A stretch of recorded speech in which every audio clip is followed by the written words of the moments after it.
think that, of course, going through school, you've got to have the basics. You got to be able to read, write, do math, and depending on what you're ultimately going to do will kind of dictate the level of education you need in those core competencies, right? Mm-hmm. And so not everybody needs Calc AB, right, for the rest of their life.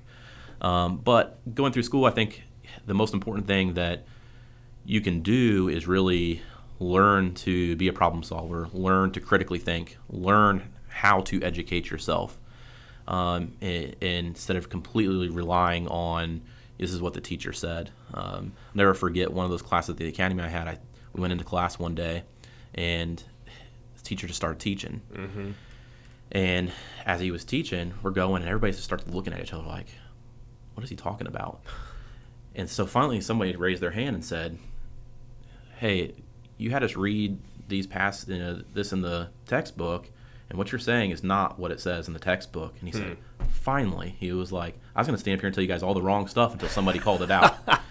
He's like, that's awesome. He's like, you guys got to learn to read for yourself, educate yourself, and then we're going to have a discussion about it. Yeah. Mm-hmm. And so, that taught me right away, like, he's right. If I just stand up there and if I just sit there and listen, and without really understanding or challenging and questioning, then I'm not really educating myself. I'm just taking in some verbiage, trying to memorize it, and acing a test. Yeah. And so really taught me that, like, okay, you got to be a critical thinker. You got to think, problem solve, learn on your own, and then begin to ask questions from there. Yeah. And so I think that's an important process. And I think as you go through that process of learning to do those things, then you begin to figure out, what are your interests and what are your talents. Mm-hmm. And that's where you get into the kind of the debate of education and, college, vocational school, all these sorts of things. I mean, being a financial advisor, I see people successful in all kinds of different areas. Some require schooling, some just vocational school. It's all over the board. Yeah. There's not to be successful within a career doesn't require one education through traditional college or vocational school or whatnot. And so it's more about what are your talents, what are your interests, what can you go do with your career that's going to be motivating every day. Mm-hmm. And so once you can kind of find what that passion is, and you've learned to be a problem solver, critical thinker, and be someone wanting to learn, then you can be good at any of those, whatever is going to drive that passion. And so I think that should then dictate what ultimately you go education wise. Yeah. And so the trick is we're asked to do that at such a young age to try to figure that out. Mm-hmm. And sometimes some people have that figured out and some don't, right? Mm-hmm.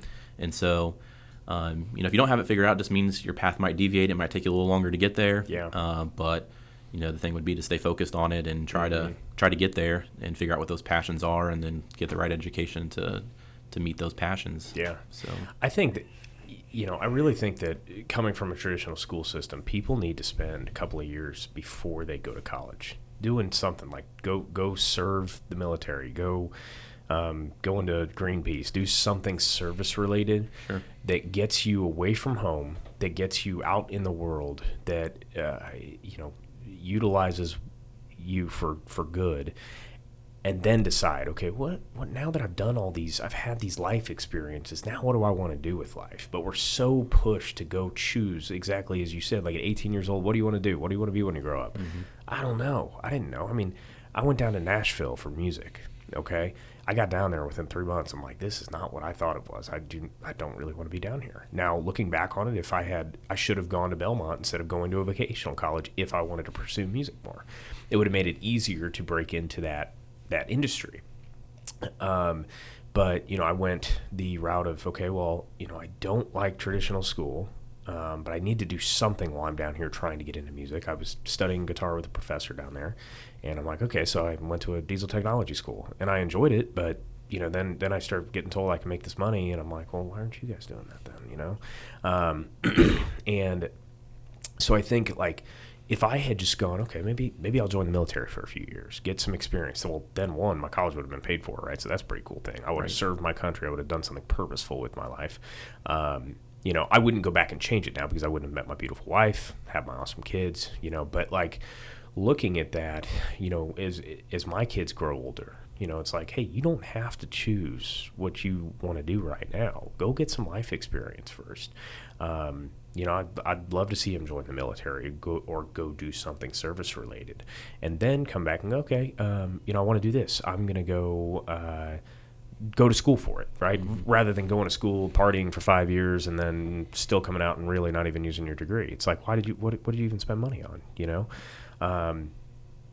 So I think that the education system itself really needs to be revamped, especially because it was designed around creating more factory workers and keeping those kids occupied while their parents were at the factory. And right. The modern day factory is just your basic 9-to-5 employee job, And people need to ask questions, like you said too. Like, don't just take what you're hearing for education. No, ask questions about it. That's we're putting our kids into. We're homeschooling next year, and the cool thing about the education model we're choosing is it has a trivium model. Lindsay Pattison on episode 2, guys.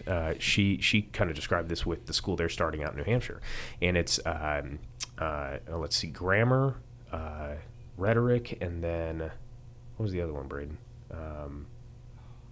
Grammar, rhetoric, something else. But essentially, it teaches them to memorize. Then it teaches them to come up with their own logic, and then it teaches them to verbalize that, right? And yeah, sorry, Lindsay, I forgot what you told me now. But that kind of model, it teaches them to ask questions and be genuinely curious rather than just regurgitating what they've been told to memorize onto a piece of paper, right? Yeah, it doesn't.